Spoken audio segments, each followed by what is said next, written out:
Bonjour à tous, bienvenue sur Footzone. Et les gars, le mondial, c'est maintenant. Et pour l'instant, cette Coupe du Monde à 48, aujourd'hui.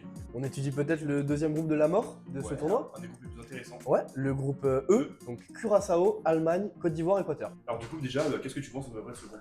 Pour moi, c'est un groupe qui est quand même très relevé. Je sais pas trop ce que tu en penses, mais pour moi, il y a peut-être la troisième meilleure nation européenne, la troisième meilleure nation sud-américaine et la troisième meilleure nation africaine. Moi, je dirais pas jusque-là. Pour moi, c'est plus la confrontation de style qui est intéressante. Ouais. Et les joueurs qui sont à suivre.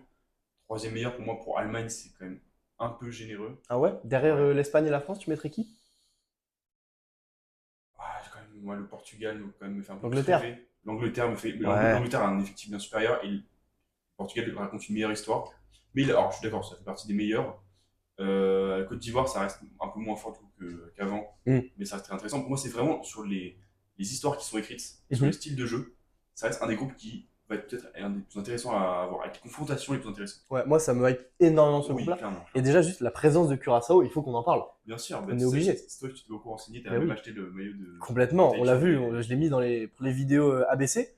Curaçao, 160 000 habitants, Oui, c'est autant que Angers. c'est vrai. Tu te rends compte, Angers joue la Coupe du Monde. Donc c'est énorme. Première participation du mondial, évidemment. Tu veux qu'on commence par parler de Curaçao? Ouais, franchement, on peut pas de Curaçao, c'est comme la belle histoire et c'est quelque chose qui a permis, avec ce nouveau format justement à 48, qui permet d'avoir des Je trouve ça génial de voir des histoires comme ça. Bien sûr. Je me rappelle, hier, on a mangé au Burger King et le mec qui nous a amené nos commandes, il nous a dit, mais c'est quoi ce maillot? Il est trop bien et tout. Mais il m'a dit qu'il trouvait ça un peu dommage d'ailleurs, justement, de voir Curaçao et des petites équipes jouer ces tournois. Donc on a eu quand même un débat avec lui. C'est un débat, tout à fait.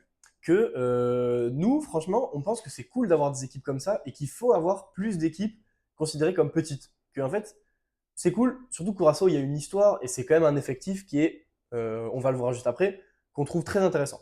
Curaçao, donc eux, dans leur parcours, ça va être Allemagne, Équateur, Côte d'Ivoire. Donc pour moi, ça va décrescendo, donc ils commencent par le plus dur. Oui. Et en préparation, ils ont fait juste une défaite 4-1 contre l'Écosse. Donc je ne vais même pas dire que c'est alarmant, c'est Curaçao. C'est très parlant, de toute façon c'est Curaçao. Malheureusement, on s'attend à une 4e place, mais est-ce qu'on peut s'attendre à encore pire qu'une 4e place? C'est le grand débat, est-ce que c'est la pire nation de cette Coupe du Monde? Toi, tu nous en parleras peut-être, ou peut-être que tu nous en parler maintenant, comme tu veux. Pour moi, ça ne l'est pas. Pour moi, il y a quand même l'Irak qui est très dur à détrôner à ce poste-là. Et au-delà de ça, il y a la Jordanie, il y a la Nouvelle-Zélande, il y a l'Iran. Mais je sais pas, moi j'ai trouvé contre l'Écosse, il y avait des bonnes choses. Il y avait l'ouverture du score de Tai Chong, donc qui est le meilleur joueur de cette sélection curassienne, forcément, qui joue à Sheffield, l'ancien crack de Manchester United. Mais au-delà de ça, il y avait quelques individualités. Il y a Obispo, le défenseur central du PSV Eindhoven, et il y a quand même Hansen, l'ailier de Middlesbrough. À part ça, il n'y a pas beaucoup de gens qui jouent dans des clubs majeurs, en tout cas dans des clubs européens qu'on connaît. Il y en a quelques-uns en première et seconde division néerlandaise. Forcément, parce que Curaçao, c'est une île néerlandaise.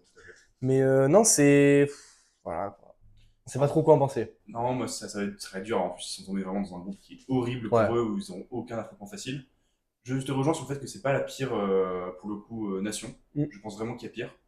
En joueur aussi, sur cette phase de qualification, un des meilleurs joueurs, c'était la paire des frères Bakuna, avec Juninho Bakuna notamment, qui, personne ne le connaît évidemment. Au-delà de Curaçao. Voilà, mais ça reste sincèrement un joueur qui peut vraiment surprendre. Offensivement, ça peut être un joueur avec Tai Chong et Bakuna, ça reste pas mauvais. Et derrière, Obispo, ça reste un joueur plutôt. Ça reste de la qualité. Voilà, franchement, ça reste des joueurs qui jouent pour la plupart en Europe, pour la plupart, même si dans des divisions inférieures malheureusement. Au moins en 2e division néerlandaise. C'est ça. Mais je pense qu'ils seront loin d'être ridicules pour la première participation. S'ils perdent un match, pour moi, ils sont pas ridicules. C'est s'ils se prennent 5-0, 6-0, 7-0. Là où ils sont vraiment ridicules. Pour moi, il peut y avoir. On les attend qu'ils perdent en fait. Il peut y avoir des défaites de 1, il peut y avoir des défaites de 0. Pour moi, ça serait pas choquant. Justement, la pire équipe de l'histoire de la compétition, c'est le Zaïre, donc la République démocratique du Congo, en 1974. Ils avaient fait 0 points et ils avaient une différence de but de -14. Ils avaient pris 2-0, 9-0 et 3-0. Voilà, tu vois, typiquement, par rapport aux Zaïre, je pense pas que ce sera dans ces eaux-là. Je pense que ce sera une équipe un peu de coupe du monde classique de 48, de fin de groupe. Que j'espère on reverra en 2030. Voilà, ce serait une super histoire. Parce que peut-être que ça donnera justement à ces joueurs-là, Bakuna, à Tai Chong, peut-être des autres opportunités. Typiquement, dans ce groupe-là, je sais pas si tu as vu, il y a des modèles de prédiction qui estiment les futurs booms un petit peu en valeur marchande. Et je pense dans ce Curaçao, il peut y avoir vraiment des vraies révélations, même si au final il passe pas. Parce tout à fait normal. Logique. Ça peut lancer une nouvelle un peu dynastie dans ce football. Que surtout, ça leur donne une exposition Voilà. qu'ils n'auraient jamais eu finalement Mhm. en dehors de cette Coupe du Monde-là. Tout à fait. Forcément, en joueur à suivre, toi, qui est-ce que tu as noté? À part Tai Chong. Moi, Tai Chong, si je te dis, c'est Ouais. Tonio Bakuna qui me fait plaisir. Il y a aussi le frère Leandro Bakuna, Ouais, son frère. qui est capitaine du milieu de terrain. Bon, il y a 34 ans, je crois. Ça reste un élément d'expérience. Moi, Junio Bakuna, à devoir ce que ça donne. Ok. Bah, moi, forcément, j'ai mis Tai Chong. Tai Chong, bien Mais sûr. moi, c'est parce que je Bien le sûr. suis depuis Manchester C'est United. vrai. Je l'aime beaucoup. Ça rate de le revoir un petit peu. Mais oui, c'est ça. Ça me fait plaisir de le revoir à très haut niveau. Surtout qu'en club, ça a toujours été très compliqué pour lui. Il a eu des blessures, il y a eu même des problèmes de discipline et tout ça. Non, franchement, je suis très content. C'est Sheffield, même saison compliquée. Je sais pas si tu te rappelles, ils avaient fait un début en Championship qui était très très très dur. Ils étaient dans la zone de relégation pendant assez longtemps. C'est vrai. Ils étaient même derniers pendant Longtemps. plusieurs journées. Ils ont fini 13e. C'est très bien. Par rapport au début qu'ils ont fait, c'est plutôt bien. Franchement, j'ai envie de voir plus de Tai Chong. J'ai envie de voir plus de cette équipe de Curaçao. Prendre un point peut-être? T'en penses quoi? Prendre un point serait miraculeux. Mais si ça, ce serait un exploit. Et de toute façon, je pense qu'ils ont, entre guillemets, déjà réussi leur mondial. C'est très, très naïf de dire comme ça. Mais vu l'engouement, vu les maillots un petit peu, vu la bonne humeur, vu le symbole que ça représente, je pense qu'ils ont déjà réussi leur Se qualifier, c'est objectif atteint déjà. Exactement. Largement. Et ouais, ça va être une des belles histoires et hâte de les voir. Ouais, forcément, je suis très content. J'aimerais revenir sur la défaite contre l'Écosse. Vas-y. En fait, c'est Tai Chong. Il n'a pas le même problème qu'on en avait parlé de Afif au Qatar, où tu as l'impression qu'il surnage et qu'il est que. Il joue tout seul. C'est ça, qu'il est entouré d'amateurs, que en fait, il joue tout seul. Chong, on sent qu'il est entouré, c'est un collectif qui est quand même assez fort, j'ai l'impression, que c'est des joueurs qui sont conscients qu'ils sont en train d'écrire l'histoire, et donc forcément, il y a un gros collectif, il y a un gros engouement qui est populaire, et qui donc, eux, les concerne forcément. Je trouve que c'est une équipe qui est quand même, j'avais trouvé plutôt agréable à voir jouer, et qui m'avait, je vais pas dire séduit, mais que j'avais trouvé plutôt cool contre l'Écosse, malgré cette grosse défaite. Tout à fait. Mais je pense qu'on va beaucoup parler de niveau moyen. Le niveau moyen du Curaçao, paradoxalement, malgré que c'est un pays qu'on connaissait presque pas, et ben, il est quand même beaucoup plus élevé que la plupart des autres équipes qui jouent dans leur championnat respectif. Le championnat irakien, le championnat même Corée du Sud, c'est des championnats qu'on connaît très très peu. Là, il y a quand même ils jouent tous aux Pays-Bas. Voilà, plus de références. Ce qui fait que ça pourrait être une équipe sympa et franchement, bien joué à eux déjà de s'être qualifiés. Et puis on profitera de ce miracle. On attend la suite avec impatience. Moi, vraiment, je peux pas attendre. J'ai trop hâte de voir ce vrai match contre l'Allemagne. Pour moi, ça va être déterminant sur ce qui va se passer pour eux dans le reste des poules. Oui. Donc, s'ils se prennent 5-0 contre l'Allemagne, je pense qu'il va y avoir les joueurs vont juste lâcher le truc. Si c'est peut-être, je sais pas, une défaite 1-0, peut-être un match nul si jamais l'Allemagne entame très mal. On n'est pas à l'abri d'un miracle. Mais moi, j'y crois pas. C'est jamais. Je trouve ça vraiment. J'ai hâte. J'ai hâte de voir. Je trouve ça très cool. Et pour ça, je te propose de passer au prochain. Ouais, On parle de l'Équateur? L'Équateur, vas-y. Eh ben, l'Équateur, justement, eux, ils jouent d'abord la Côte d'Ivoire, ensuite Curaçao et ensuite l'Allemagne. Côte d'Ivoire-Équateur, c'est peut-être un des matchs les plus indécis de cette premier tour. Ouais. Mais je pense de toutes les phases de poule, ouais, c'est celui où j'ai le plus de mal à prédire. Très dur à prédire. Ils ont fait une victoire 2-1 contre l'Arabie Saoudite en préparation et 3-0 contre le Guatemala. Bon, ils ont été très convaincants, ils savent jouer un football offensif et je trouve que par rapport à 2022, il y a eu des améliorations. Ça fait qu'au-delà de ça, ils sortent d'une phase de qualification exceptionnelle. Ils ont encaissé que 4 buts sur toute la phase de groupe et c'est pour ça que j'ai dit que c'était la 3e meilleure équipe sud-américaine. Pour moi, surtout, c'est l'amélioration de Moïse Caicedo qui, depuis 4 ans, en fait, il est passé. Il est passé step. Il a passé un énorme step. En fait, il est passé juste d'un milieu un peu crack à l'Independiente en Équateur à finalement un énorme joueur qui peut rentrer dans les conversations des 3 meilleurs milieux de PL cette saison. Je sais pas trop ce que t'en penses. Alors, moi, cette saison, j'étais vraiment un peu déçu de Caicedo. Sur la deuxième partie de saison, sur la première partie, je trouvais vraiment bon, même si un peu en dessous de ses standards. Mais justement, quand on parle de standard, c'est parce qu'il a fixé une barre et un niveau moyen. Il a un plafond qui est ultra haut. Qui est magnifique. Et donc, aujourd'hui, comment on l'envisage je pense que si tu l'enlèves du contexte de Chelsea, ça reste un milieu qui est exceptionnel. Je pense qu'il est à son poste un peu de 6, top 3 assurément. Ok. Non, mais franchement, je suis d'accord. Cette charnière défensive, Pacho Hincapié, donc qui est incroyable. Est-ce que c'est la meilleure charnière du mondial, tu penses? Non, moi je pense quand même qu'on a fait beaucoup sur cette défense parce qu'elle est vraiment exceptionnelle. Surtout on s'attend pas en fait quand on dit Équateur à avoir une telle défense. La meilleure défense, je pense pas, sincèrement, non. Je pense qu'il y a mieux. Et en fait, surtout, cette défense Pacho, ça reste un top 3 défenseur à son poste, aucun Ouais. problème. Hincapié, je trouve son profil ultra intéressant, mais c'est pas irréprochable non plus. Ordonez aussi. On a Oui, beaucoup parlé, qui je pense va passer un step. Là pour le coup, pour moi, c'est vraiment cette année où il doit se révéler. il devait partir à Liverpool peut-être cet été. C'est vrai, Il y a des rumeurs c'est vrai. qui quittent Bruges. Et oui, non, mais c'est individuellement cette équipe qui a énormément de Ah, bien qualité. sûr, bien sûr. Et franchement, même en 2022, ils étaient dans un groupe qui était pas facile Non, c'est du vrai, c'est tout. vrai. Pour ce match d'ouverture. Et oui, c'est ça, on s'en rappelle contre le Mm, Qatar, le mm, mm. doublé De Valencia, Ina Valencia. d'Enar Valencia. Est-ce que tu as un joueur à suivre, toi, pour cette équipe? Alors moi j'avais pensé, en fait la grande promesse du football équatorien récemment, c'est Kendry Páez. Hmm. Je vais quand même partir sur lui, mais alors sincèrement C'est compliqué à Strasbourg j'y pour lui. crois moyen parce que malheureusement à Strasbourg il était vraiment Hmm. une des grosses promesses et Ils l'ont renvoyé à River Plate d'ailleurs. c'était un flop total. Il était méconnaissable, il avait beaucoup de problèmes de discipline, Hmm. beaucoup de mal à s'adapter à l'intensité du championnat français. Malgré ça, je pense que dans ce profil-là, on a beaucoup parlé du milieu et de la défense. En attaque, ça manque cruellement de qualité. Je pense que ça faut quand même le dire, parce que quand Valencia, ça reste quand même ton meilleur attaquant et il est très très très vieillissant, Forcément.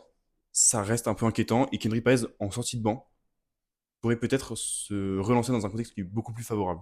Voilà. Ok, C'est ce que j'espère en tout cas. j'entends. Bah, moi, personnellement, j'ai noté Nilson Angulo, Oui, tout à l'ailier fait. de Le Sunderland. Sunderland, qui est passé par Liga de Quito, Oui, qui est moi, personnellement, mon petit club de cœur en Équateur, c'est vrai. les rois des coupes. C'est un crack de 22 ans. Donc, franchement, il a marqué contre le Guatemala sur les 30 minutes qu'il a joué. Et je l'ai trouvé vraiment très impressionnant. Et même à Sunderland, Sunderland. même si il a connu une saison en club qui est assez compliquée, il a été acheté Oui. 17 millions d'Anderlecht. Mm. Je trouve vraiment très séduisant. Je vais vraiment jeter un œil sur lui pendant cette Coupe du Monde et j'ai hâte d'en voir beaucoup plus. Bah, hâte de le voir, totalement. Ouais, forcément. Je te propose de passer à la Côte d'Ivoire. La Côte d'Ivoire, bien sûr. La Côte d'Ivoire, eux, leur ordre, c'est Équateur, Allemagne, Curaçao. Donc c'est un peu Ouais, c'est ça le monte, grand après pic, ça le grand pic, descend. ouais, tout à fait. C'est-à-dire que s'ils battent l'Allemagne, pour moi, ils sont qualifiés parce que Curaçao, je les vois pas galérer contre cette équipe-là. Mm. En préparation, ils ont gagné 1-0 contre l'Écosse et forcément 2-1 Contre contre la la France, bien France. sûr. Très très gros match contre la France. Toi, Alors, je sais pas trop ce que t'en as pensé. ben, alors, moi, ça va être un peu ma ligne directrice. En plus, il sort d'une canne qui est peut-être un poil décevante, sortie contre l'Égypte. Mm. Et surtout alors qu'ils avaient des promesses de dingue. Moi, ma ligne directrice, ça va être la suivante. Et c'est pour ça que je les vois peut-être pas aussi haut que les gens le croient. Quand ils doivent prendre le jeu à leur compte, à mon sens, ils ont quelques difficultés. Par contre, quand il s'agit d'être plus bas pour contre-attaquer, c'est une équipe qui, je pense que la France a très bien choisi son adversaire parce que ça a vraiment exposé ses faiblesses. Quand il s'agit de contre-attaquer et de défendre bas, c'est une équipe qui est horrible à jouer. Mm. Et sincèrement, quand tu dis que l'Allemagne, certains pourraient dire vraiment, bah, non, en fait, l'Allemagne va les détruire. Ils sont tellement une meilleure équipe, comme tu dis, de 3-4 nations européennes. Ouais. Et je pense que c'est typiquement le genre d'upset qui peut totalement arriver. Complètement. De Avec toute façon, une, la Coupe du Monde, c'est des surprises. avec une Allemagne en contrôle très, très dominatrice, mais incapable de trouver la faille face à des ailiers dévastateurs qui peuvent vraiment détruire des défenses. Mm. Complètement, je suis d'accord. J'avais noté la paire de Gueladoué. Guiladoué, bien sûr, bien Contre la sûr. Côte d'Ivoire, on est obligé. Il partira dans un club de PL, ou en tout cas un minima, un très très bon club. On lui souhaite. Dans le marché des arrière droits, c'est, je pense, une valeur qui est très très sûre. Même en Ligue 1, il n'y en a pas 4 meilleurs que lui. Bien sûr, totalement. Pour moi, c'est mon meilleur latéral droit de la saison, clairement. Devant Hakimi. Devant Hakimi. En Ligue 1, moi, cette saison, je persiste à dire, il a fait une meilleure saison qu'Hakimi en Ligue 1. Ok, j'entends, non, je suis complètement d'accord. Est-ce qu'il y a un joueur que tu as noté, toi, pour cette équipe? Alors, évidemment, Yann Diomandé. Alors, attention quand même, moi, Yann Diomandé, c'est ma révélation. C'est un de mes joueurs préférés, clairement. Maintenant, pour moi, il est peut-être devenu un poil surcoté. On parle de 90 millions d'euros. Alors, dans le marché actuel, c'est même plus surprenant maintenant. Mais ça reste un poil fort quand même pour quelqu'un qui vient de faire sa première saison en pro. Même si, quelle saison? Énorme. Voilà, exactement. Ah, il fait 12 buts, 8 passes D en Bundesliga. Voilà, exactement. Un des meilleurs dribbleurs d'Europe, un des joueurs qui prend des risques, qui est beau à avoir joué. Un peu peur de peut-être un peu de redescendre sur terre, qu'il se trouve face à des adversaires très très très forts. Ce qui est un peu aidant. Moi, je vais plutôt partir sur Christ Inaoulay. Au milieu de terrain, pour moi, c'est simple. La perf de la Côte d'Ivoire dépendra de si Christ Inaoulay fait une bonne performance et est titulaire. Dans ce milieu, Kessié, Sangaré et Seko Fofana, qui est un peu le milieu historique, qui sont pas très mobiles, qui sont très lourds, qui sont vieux, qui sont très vieillissants. Oulay, finalement, c'est le joueur le plus mobile, le joueur qui peut faire le lien entre la défense et l'attaque, le joueur qui peut porter le ballon. Et ce sera vraiment ce lien et celui qui déterminera les chances de la Côte d'Ivoire pour moi de passer à deuxième ou à troisième place. Ok, super. Donc forcément, tu vas être déçu, j'ai noté Yann Diomandé. Du Bien coup, sûr, bien sûr. on est obligé d'en parler. Ah, totalement. La saison dernière, il était à Leganés. Oui. Personne ne le connaissait. C'était juste un prospect, on savait qu'il avait du talent. Et là, cette saison à Leipzig, ce qu'il fait, il valait 20 millions il y a un an. Ah, c'est ça. Et il a pris 70 millions. C'est Et dingue. il me semble que dans le foot européen, c'est lui qui a la plus grande croissance de valeur marchande sur toute la saison. Tout à fait. J'ai vu, c'était un truc genre 3900%, c'était n'importe quoi. C'est énorme et c'est un truc que personne ne voyait venir. Je pense qu'il a des énormes attentes sur lui. Oui. On s'attend un peu de lui à ce qu'il porte l'attaque de cette Côte d'Ivoire. Et qu'il soit un espoir, qu'il soit peut-être dans le meilleur jeune de la Coupe du Monde. Voilà, il a le talent pour, en tout cas. C'est pour ça que j'ai peut-être un peu peur, moi, perso. Mais j'entends tes peurs. Franchement, je suis pas très très rassuré pour la Côte d'Ivoire non plus. Je pense qu'il pourrait finir 3e de ce groupe. Forcément, ça m'étonnerait pas. Il est très relevé de toute façon, ça c'est sûr. Un groupe qui est aux 3/4, on va dire, très relevé. C'est ça. Non, pour moi, ils sont quand même moins bons que l'Équateur, cette Côte d'Ivoire. Mais pour moi, je pense que le papier, la Côte d'Ivoire a quand même des meilleurs joueurs avec plus de références. Même en défense, on va parler de Ndika, qui fait une super saison, qui est un top défenseur. Kosunu, qui reste sur quand même la saison des Invincibles, qui est dingue. Tsingo, bien sûr, très très solide à Galatasaray, même s'il était souvent blessé. Amad Diallo, qui fait une deuxième partie de saison catastrophique, mais qui a fait une première partie qui était très encourageante. Qui fait une bonne saison dernière. Qui fait une bonne. Non, mais sincèrement, je trouve que la première partie était pas mal. Ouais. La deuxième, elle est horrible, mais ça reste Amad Diallo.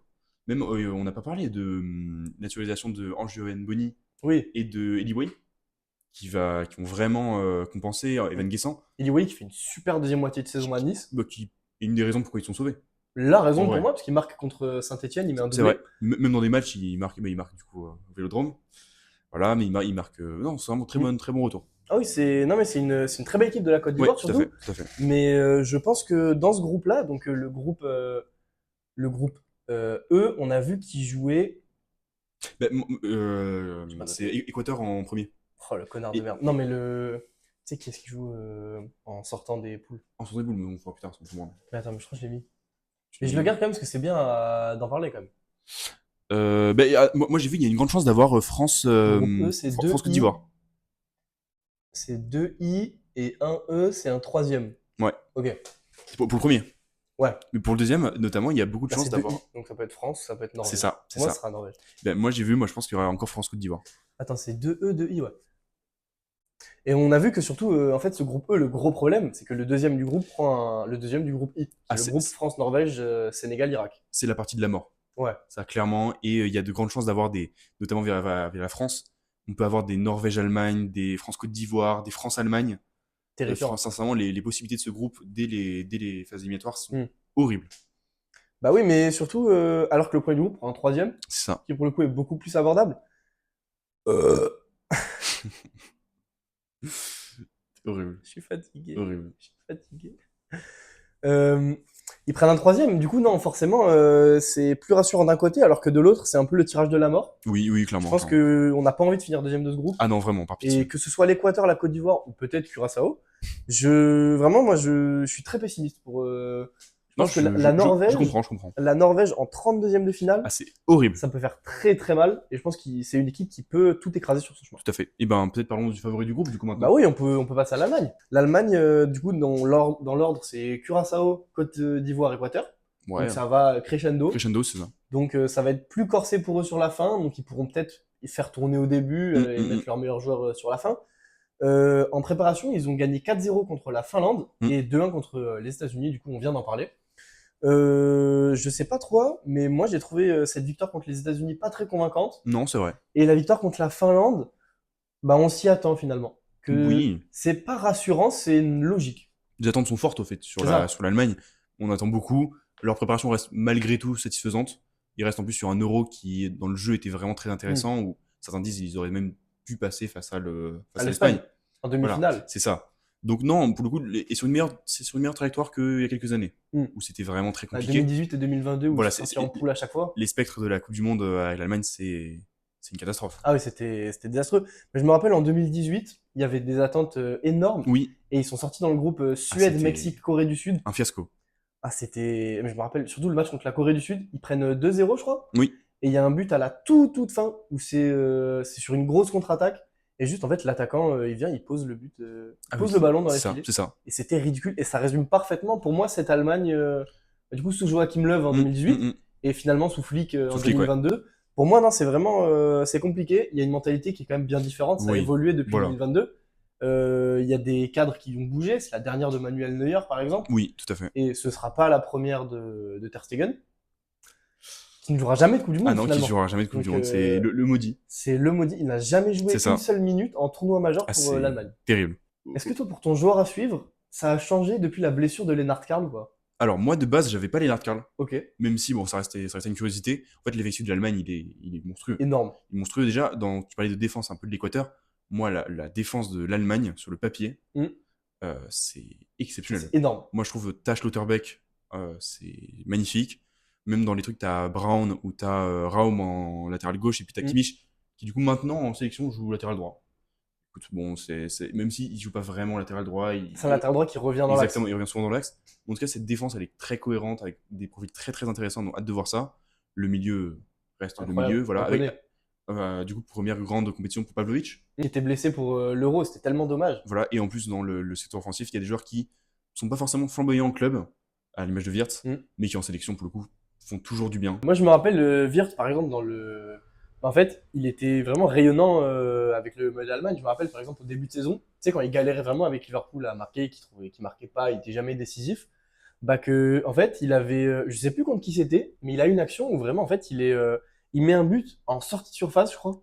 C'était son tout premier but de la saison. Et en fait, Oui, c'est là qu'on a vu que, je sais pas s'il s'investit plus, peut-être qu'il a moins la pression en équipe d'Allemagne, mais vraiment, c'est un joueur qui est vraiment rayonnant, en fait. Genre, Alors, en sélection, oui, tout à fait. c'est ça, en fait, il est bon presque que sous le maillot de l'Allemagne, on pourrait dire. En tout cas, sans sa fin de saison qui est plutôt bonne. C'est ça, clairement, au début de saison, son seul rayon de soleil, c'était l'Allemagne, clairement. C'est ça. Clairement. Il a mis beaucoup de buts en dehors de la surface. Et puis, je pense que c'est de son utilisation aussi. Je pense sur Arsenal Slot, il est mal utilisé. Des fois, il est un peu excentré. Des fois, Puis, la première ligue, je pense pas que c'est vraiment le contexte qui est favorable pour le développement d'un jeune joueur, de toute façon. Avec son profil. Sinon, sur l'effectif, il faut qu'on parle aussi de Jamal Musiala. Forcément, il est revenu de blessure. C'est ça. Moi, j'ai pas été très convaincu, un peu à l'image d'Alphonso Davies. Je trouvais que quand les deux revenaient, souvent ils sortaient de banc, les deux faisaient un peu comme s'ils étaient pas partie de l'équipe. Sur les gros, contre le PSG, je trouvais qu'ils étaient vraiment un peu à part. J'ai surtout cette impression qu'ils sont encore en récupération. Oui, clairement, on voit qu'ils sont pas 100%. Ils sont pas encore revenus, même pas au-delà du 100% au haut niveau. Oui, je suis d'accord. Qu'ils sont pas forcément prêts à enchaîner des gros matchs à gros enjeux. Et c'est pour ça, par exemple, contre le PSG, Jamal Musiala. Voilà, on voyait que c'était vraiment très très compliqué. C'était avec un Jamal Musiala à haut niveau. T'aurais pu clairement avoir ce supplément d'âme supplémentaire. Mais sinon, moi, celui que j'aimerais bien souligner, c'est Havertz. Oui, tout à fait. On a cette question de qui sera le buteur de l'Allemagne. Oui, c'est vrai qu'il y a un grand débat entre 3 buteurs avec Undav, Voltoma 2 et Havertz. Et Havertz, j'ai une statistique que j'aimerais bien partager. C'est qu'en sélection d'Allemagne, il a 58 matchs, 22 buts et 18 passes décisives. Ah oui, à ce point-là. C'est vraiment énorme. Et il n'a pas ce même rôle que Undav, qui a fait 2 buts et une passe D contre la Finlande, où lui, vraiment, Undav, c'est un buteur. C'est un vrai buteur. On l'a vu à Stuttgart, il joue comme ça. Et à Brighton, ça avait raté, mais ça jouait comme ça un peu. Et Havertz, en fait, c'est vraiment, il peut retourner plus en arrière et faire jouer les autres. Tu vois. Donc il est très décisif et il participe plus au jeu à une manière qui convient complètement au système d'Arsenal. C'est pour ça que clairement. C'était le buteur d'Arteta avant qu'il se blesse. Mais pour moi, c'est vraiment, si je devais choisir un buteur, pour moi, ce serait lui. Non, clairement, moi en fait, Undav, j'adore Undav. Moi, Stuttgart, c'est vraiment le buteur par excellence. Très très bon déplacement, très bonne finition, bien meilleur finisseur à mon sens quand même que Havertz. Mais dans un tournoi international, comme tu l'as dit, les stats parlent d'elles-mêmes. Oui. Havertz en sélection, ça reste quand même très fort, très décisif. Et puis même là, il est sur une bonne dynamique. Et puis en effet, sur le trio potentiel du coup Wirtz, Musiala, Havertz, c'est un trio qui combine très souvent dans les petits espaces, qui peut frapper de loin, qui vraiment est très complémentaire, très bonne qualité technique. Et je pense que ce sera un régal de les voir. Clairement. Moi, j'avais une question que je me posais. Est-ce que tu penses que l'Allemagne était boostée à l'Euro parce que c'était chez eux, ou est-ce que c'était juste une équipe qui est faite pour une demi-finale de Coupe d'Europe et donc peut-être un quart de finale, demi-finale de Coupe du Monde? Comme on dit, en fait, je pense qu'il faut pas trop attendre l'Allemagne au même niveau, parce qu'on a vu dans les Coupes du Monde et les Euros, c'est quand même pas du tout la même chose. Les réactions de Coupe du Monde sont catastrophiques, il faut plutôt l'inver l'injure, je pense que c'est ça qui va dominer. Est-ce qu'il était boosté parce qu'il y a domicile? Forcément, on peut pas le Évidemment. On peut le culter. Maintenant, je pense que c'est vraiment une équipe qui s'est construite un peu en mode tournoi. Je pense que sur un match, ils peuvent vraiment être chiants. Moi, par exemple, je sais qu'il y a une chance, parce qu'on les croise, d'avoir France-Allemagne dès les huitièmes, je crois. France-Allemagne, c'est vraiment pas gagné. Cette équipe, elle a quand même une ossature et des joueurs d'une qualité technique qui fait que ça reste une équipe dangereuse. Et je pense pas que le fait de ne pas être à domicile leur pèse plus que ça. Donc, non, franchement, moi, je suis très impatient de les voir. J'ai envie d'en voir plus. Mais après, on sent qu'il y a des joueurs qui sont peut-être sur la fin. Tu vois. Par Oui, c'est exemple, je vrai. pense à Leroy Sané, où c'est quasiment sûr que c'est sa dernière. Neuer, c'est sa dernière. Et ben malgré ça, Leroy Sané, quand même, il va peut-être être titulaire finalement dans cette équipe. Peut-être. Après, est-ce que j'ai envie qu'il soit titulaire? Ah non, moi, C'est c'est. une autre question. Moi, c'est. Mais je pense Clairement. qu'il sera. Il a à peine 30 ans, je crois. Il est pas très vieux, c'est vrai. Oui. C'est vrai, c'est vrai. Mais c'est tellement irrégulier, tellement un talent gâché, en fait, Mm. tellement de déception à son égard, que j'ai du mal à avoir un avis vraiment positif sur lui Clairement. et à me dire, il peut, à lui, entourer ses autres jeunes parce que bah, j'ai l'impression que même à son âge, c'est toujours un jeune capricieux, en fait. Oui, c'est ça. En fait, il a toujours les mêmes défauts, les mêmes qualités. C'est ça. Trop irrégulier, trop blessé, trop les mauvaises décisions dans le dernier tiers. Maintenant, ce profil-là, t'en as besoin aussi cet effectif. Mm. T'as besoin des joueurs un peu plus âgés. Il y a Niabri qui a été blessé. C'est quand même un gros coup dur. Surtout qu'il faisait une super saison. Donc, non, à devoir pour le coup, c'est une équipe qui est très équilibrée. Il n'y a pas de facteur faible. Peut-être un peu Neuer. Je sais pas trop ce que ça vaut réellement. Bah, on voit que c'est compliqué. Même, je me rappelle, moi, en Ligue des Champions, Oui, cette saison, contre le Real, même, c'était une torture. ouais, même contre le Bayern, Contre le PSG, c'était infâme. le match aller qu'il fait Aucun contre le arrêt. PSG, Aucun arrêt. il fait aucun arrêt. Aucun arrêt. Et c'est bah, du coup un tir un but. Et c'était. On l'avait regardé, enfin, j'en croyais pas mes yeux. C'est vrai. Mais tu vois, malgré tout, il s'était repris et au match retour, il avait fait un super match. Dans le top 3 des meilleurs joueurs du Bayern. Oui, je pense que c'est peut-être la raison de pourquoi ils ne sont pas pris plus de buts C'est ça, c'est au ça. match retour. C'est ça. Oui, non, mais on sait que de toute façon, c'est Neuer. Même un Neuer en mauvaise forme, Clairement. ça vaut toujours plus. Et quand tu vois les autres choix qu'ils ont, il y a Baumann et il y a Ter Stegen qui n'est même pas sélectionné. Ils ont Non, il y a Nubel. Nubel. Nubel qui est qui est très surcoté. Hein. Donc pour moi, il y en a aucun qui est à la hauteur bien sûr, du top niveau international, de bien sûr. prétendre Bien à une sûr. place titulaire autre que Neuer. Tout à fait. D'ailleurs, là, pour le coup, sur le 11, moi, je pense qu'on est assez convaincus, toi et moi. Et du coup, alors, c'est quoi un peu ton joueur surprise à suivre de cette équipe? Bah, moi, il y a eu un concours de circonstances qui fait que Lennart Karl s'est blessé Oui, c'est vrai. et a Gros dû coup être dur. retiré de la Coupe du Monde. Donc, ça a apporté un joueur que moi j'aime énormément, qui est Hassan Ouedraogo, Ah oui, tout que à j'ai fait. découvert sur Football Manager. Tout à fait. Il avait un potentiel de fou. Allez, Ouais, alors, quand il franchement, c'était une il folie. jouait à Schalke, il avait Schalke. potentiel à 5 étoiles et tout. Je l'avais Mm. acheté, close à 10 millions en plus. Une Oui, c'est affaire vrai. de malade, C'est vrai. trop fort. Et c'était. Et c'est bah, milieu central, du coup, il est à Leipzig. Mm. Il était à Schalke avant. Et moi, c'est vraiment un joueur que j'adorerais en voir plus. Même si, forcément, bon, le milieu de l'Allemagne, ça va être très compliqué de se faire une place. Mais je pense que. Moi, ça, le gros problème, c'est qu'à son poste, malheureusement, c'est bougé partout. Forcément. Mais si je pouvais lui. Peut-être, j'aimerais bien le voir à plus haut niveau en Allemagne. Oui, clairement. Moi, c'est un joueur qui, par exemple, dans quelques années, pourrait aller au Bayern. Ah, totalement. Forcément, avec le talent qu'il a, Ça, c'est assuré. c'est énorme. Surtout, il a une seule sélection et il a marqué durant cette sélection. Ah oui, c'est Donc, vrai. il a une sélection, un but, ce qui lui fait donc un meilleur ratio que Havertz pour ce que ça vaut. C'est vrai. Mais non, pour moi, c'est vraiment un joueur de très très grande qualité. Bah, en sortie de banc, moi, je pense que ça peut être un joueur Ça, intéressant. Ouais. cette saison en Bundesliga, ça a été un peu compliqué parce qu'il a eu des blessures. Beaucoup de blessures, forcément, malheureusement. il est très jeune. Il n'a pas réussi à déployer tout son potentiel. C'est ça. Il a 13 titularisations en 19 matchs. Ça fait à peu près 1000 minutes. C'est très compliqué. Mais non, il est quand même sélectionné. Donc il y a forcément une raison. C'est que c'est un très grand joueur, une très grosse qualité. J'ai envie d'en voir plus. J'espère qu'on en verra plus. Et même si je dirais pas que je suis confiant, je pense que pour lui, faire une rentrée, peut-être contre Curaçao, Oui, c'est vrai, c'est vrai. Ce serait déjà une réussite. Ah, clairement. Toi, ce serait qui ton attente de ce groupe-là? Bah, moi, en fait, au début, je suis allé sur Angelo Stiller, qui, pour moi, en fait, est un joueur super intelligent qui pourrait garantir d'aller dans un gros club. On a beaucoup parlé à Liverpool, on a parlé au Real aussi à un moment donné. Et pour moi, ça aurait été une super prise. Genre très intelligent, super qualité de passe, dicte le tempo. Après, sur les performances récentes, c'est plus la paire Pavlovic-Nmecha. Ouais. Donc, à voir s'il gagne sa place. Moi, je pense qu'il a totalement les qualités. Moi, ma grosse surprise et mon attente, c'est Nathaniel Brown. Latéral gauche, c'est vrai que moi j'attendais à voir Raum qui fait une super saison vraiment exceptionnelle, mais c'est quand même Brown qui a un potentiel et un profil ultra percutant, ultra rapide, et avec Kimmich tu sais, qui se réaxe un petit peu. Lui c'est vraiment un mec qui prend le couloir à fond et qui permet justement à Wirtz de plus se recentrer là où il est le meilleur finalement dans l'axe. Donc vraiment hâte de le suivre clairement. Ok. Bah franchement oui, non, mais c'est un groupe qui nous hype tous Ouais, les deux, c'est un groupe super. Et clairement. c'est bah franchement moi j'y crois. Je pense qu'ils ils vont finir premier du groupe pour moi. Est-ce que la LON peut faire un faux pas? Un faux pas, je pense que dans le sens ne pas finir premier, non. Ok. Pour moi, il n'y a aucun monde où l'Allemagne ne finit pas premier d'un groupe. Il y a des personnes qui voient la Côte d'Ivoire premier par exemple. Oui, non, mais on va pas. Faudrait pas réécrire l'histoire. Non, voilà. Je pense que l'Allemagne est largement au-dessus des trois autres équipes de ce groupe. C'est contestable. Et que pour moi, elle finira premier sans problème. Mais faire match nul contre la Côte d'Ivoire, peut-être galérer contre l'Équateur, Ah, moi, c'est ça que je vois. envoyer une équipe B qui est peut-être un peu plus poussive face à Curaçao, c'est très possible. Mais je pense qu'en Coupe du Monde, tu prends pas de risques.